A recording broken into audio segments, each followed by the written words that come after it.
బాగుంది, చాలా బాగుంది. కాశీ మజిలీ కథలా ఉంది. నువ్వు ప్రేమిస్తున్నట్టు అతనికి తెలీదు, అతను ప్రేమిస్తున్నట్టు నీకు తెలీదు. నిజం చెప్పాలంటే మీ ఇద్దరు ప్రేమికులు కాదే, పిరికి వాళ్ళు. ఇంతకీ ఇప్పుడేం చేద్దాం అనుకుంటున్నావు? ఏముంది, ఇది ఒకందుకు మంచిదే అనుకుంటున్నాను.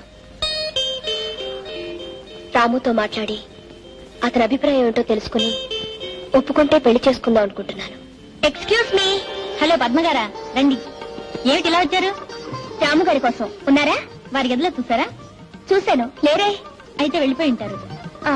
Thank you. వస్తానండి. కూర్చోండి. లేదు, వస్తానండి, పర్వాలేదు. ఏమిటి చాలా హడావిడిగా ఉన్నారు? ఏమిటిది? మా ప్రేమ గుర్తు, కాబోయే మా పెళ్లికి లాంఛనం. వారే ఆర్డర్ ఇచ్చి చేయించారు. ఎలా ఉంది? బాగుందా? చాలా బాగుంది. పెళ్ళెప్పుడు? త్వరలోనే. వెళ్ళొస్తాను. ఓ సారీ, వీరు డాక్టర్ స్వప్న. నమస్కారం అండి. Nice to meet you. Thanks అండి. వస్తాను, వెళ్ళొస్తాను.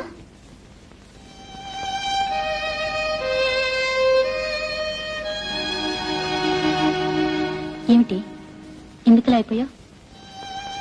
నీ జీవితం ఏమిటో కానీ ఎప్పుడూ నువ్వు రైలు వెళ్లిపోయిన తర్వాతనే ప్లాట్ఫామ్ మీదకి వస్తావు. ఆ పిల్ల పద్మ మానసికంగా దెబ్బతింది. నిజం చెప్పాలంటే చచ్చిపోవలసింది.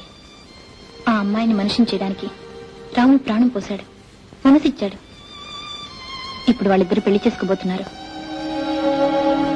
చెప్పు, ఇప్పుడేం చేయాలనుకుంటున్నావు?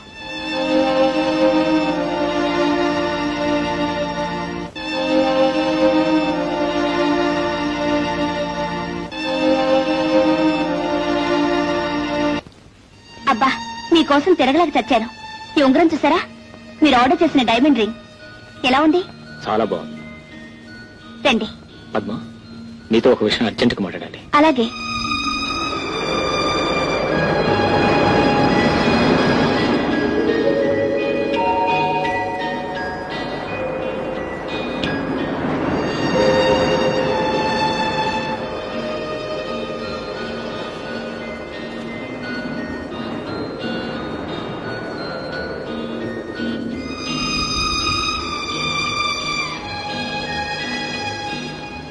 మీ స్థానంలో నేనే కాదు, ఎవరున్నా రుణం తీర్చుకోమని చెప్తారు. పద్మా. అవునండి, లోకంలో ఇంతకాలం నేనొక్కదానే దురదృష్టవంతరాలు అనుకునేదాన్ని.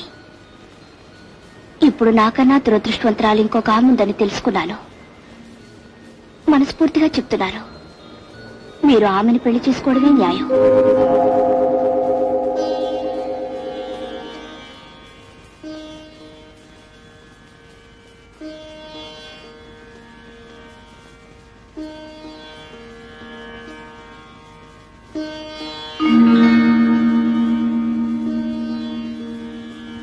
రాము, కూర్చో.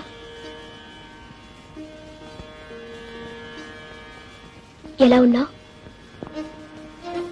బాగానే ఉన్నా. నువ్వెలా ఉన్నావని అడగవే.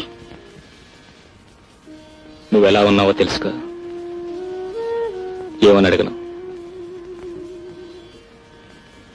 నిన్ననే తెలిసింది. ఏమని? నువ్వు వచ్చావని. నేనే డాడీతో చెప్పొద్దన్నాను. ఎందుకని?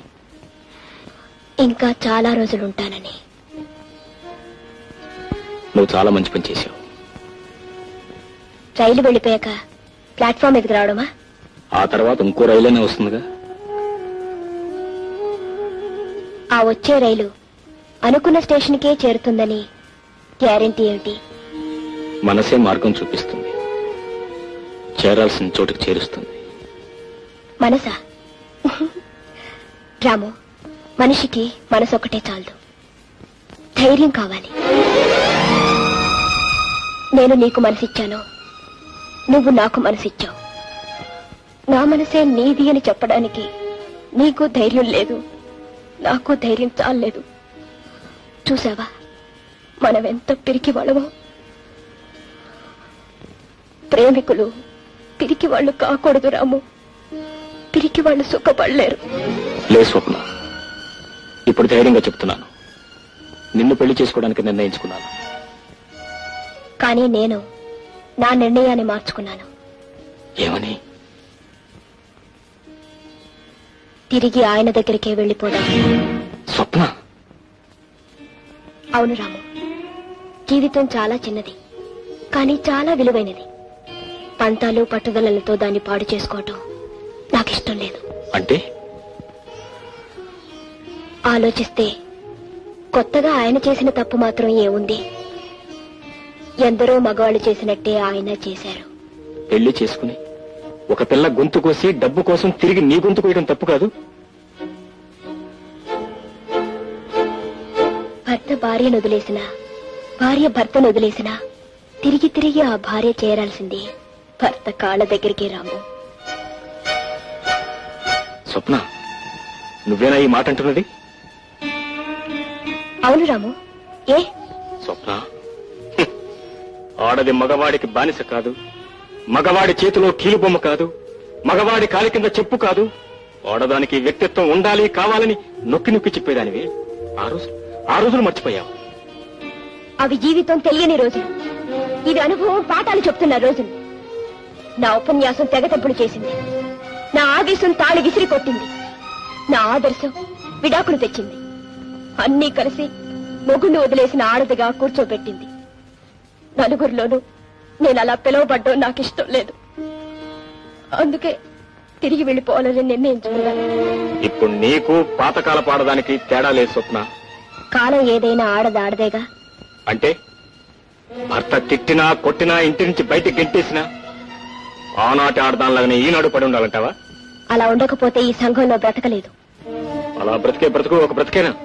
అది ఆడదానికి శాపం కాదు, అది కావాలని మీరు కోరి తెచ్చుకుంటున్నా కర్మ. దానికి మీరు ఏ పేరైనా పెట్టండి, నా నిర్ణయం. స్వప్న, ఆడదానికి నువ్వు కొత్త నిర్వచనం చెప్తావనుకున్నాను, కానీ నువ్వు ఆ పాత చింతకాయల్లోనే కలిసిపోయావు. నీకు మా అమ్మకు తేడా ఏమిటి? ఎన్ని దారుణాలు చేసినా, ఎంత రాక్షసుల్లా ప్రవర్తించినా నా భర్తే నా దైవం, ఆయన పాదాల చింతనే నా దేవాలయం, ఆయన పాదధూళే నా పసుపు కుంకుమలు అనే ఆతరం ఆడదానికి నీకు తేడా ఏమిటి? అతని మోసానికి బలైపోవటానికైనా నీ చదువు, అతని దుర్మార్గాన్ని క్షమించడమేనా నీ సంస్కారం, పతికాల దగ్గరే సతి బతుకని చెప్పడమేనా నీ ఆదర్శం? స్వప్న, ప్రేమికులు కాదు పిరికివాళ్ళు మీరు, మీ ఆడవాళ్ళు. మీరు ఇతరుల గురించి కథలు చెప్తారు, హరికథలు వినిపిస్తారు, కానీ మీ దాకా వచ్చేసరికి పిరికి పందల్లా పారిపోతారు. మీలో ఈ పిరికితనం, ఈ దౌర్బల్యం పోనంత వరకు ఎన్ని తరాలు మారినా, ఎన్ని చరిత్రలు జరిగినా మీరు మారరు. మీరు మారనంత వరకు అలాంటి మగవాళ్ల కాళ్ల కింద పువ్వుల్లా నలిగి కన్నీళ్లు కారుస్తూనే ఉంటారు.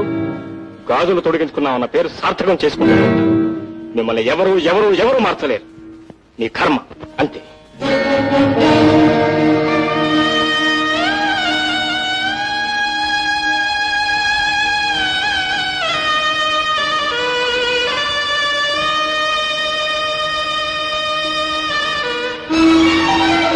స్వప్న, ఏమిటమ్మా నువ్వు మళ్ళీ వాడి దగ్గరికి వెళ్ళిపోతున్నావా? ఇదంతా నిజమా అమ్మా? చెప్పమ్మా, చెప్పు. నేను బ్రతికుండగా జరగడానికి వీల్లేదు. నిజం చెప్పమ్మా. లేదు డాడీ, నేను వెళ్ళను. మరెందుకమ్మా అతనితో అలా మాట్లాడావు? రాము అంటే నీకు ఇష్టం లేదా? ఇష్టం లేక కాదు. మరి ఇంత జరిగినా మన మీద గౌరవంతో ఈ పెళ్లికి ఒప్పుకున్నాడు కదమ్మా. నీకేమైనా పిచ్చి పెట్టిందా? మళ్ళీ నీ బ్రతుకు ఎందుకమ్మా ఇంకా ఇంకా నరకం చేసుకుంటావు? చెప్పమ్మా. లేదు డాడీ, నేను రాముని చేసుకుంటే రాము కోసం బ్రతికే ఇంకొక అమ్మాయి చచ్చిపోతుంది. స్వప్న. అవును డాడీ, రాము పెళ్లి చేసుకుంటానని ఇంకొక అమ్మాయికి మాటిచ్చాడు. అతను నిన్ను ప్రేమించాడు కదమ్మా. ఏమిటి డాడీ, ప్రేమంటే బండరాయి అనుకున్నావా? ఎప్పుడూ అలాగే ఉండటానికి, అక్కడే ఉండటానికి. దానికి ప్రాణం ఉంటుంది డాడీ, దానికి చావు బ్రతుకు ఉంటుంది. నేను పెళ్లి చేసుకోగానే అతనికి నా మీద ఉన్న ప్రేమ చచ్చిపోయింది. అమ్మా, మనం చేసిన సహాయానికి నీ మాట కాదనలేక సరేనన్నాడు. అయినా పర్వాలేదు, ఈ పెళ్లి చేసేస్తాను. డాడీ, మీకొక పక్క భర్తను వదిలేసి వచ్చిన ఒక కూతురు, మరో పక్క పెళ్లి రోజునే భర్త చనిపోయి మతి స్థిరం తప్పి రాము ద్వారా మళ్లీ మనిషి అయిన ఇంకో కూతురు ఉంటే రాముకి ఎవరినిచ్చి పెళ్లి చేస్తారు? చెప్పండి డాడీ. ఇద్దరు మీ కూతుర్లని కూడా చెప్పండి డాడీ, నిజం చెప్పండి. ఆ అమ్మాయికి ఇచ్చి పెళ్లి చేస్తాను. నేను మీ కూతుర్ని. అందుకే అందుకే ఆ పని చేశాను. అమ్మా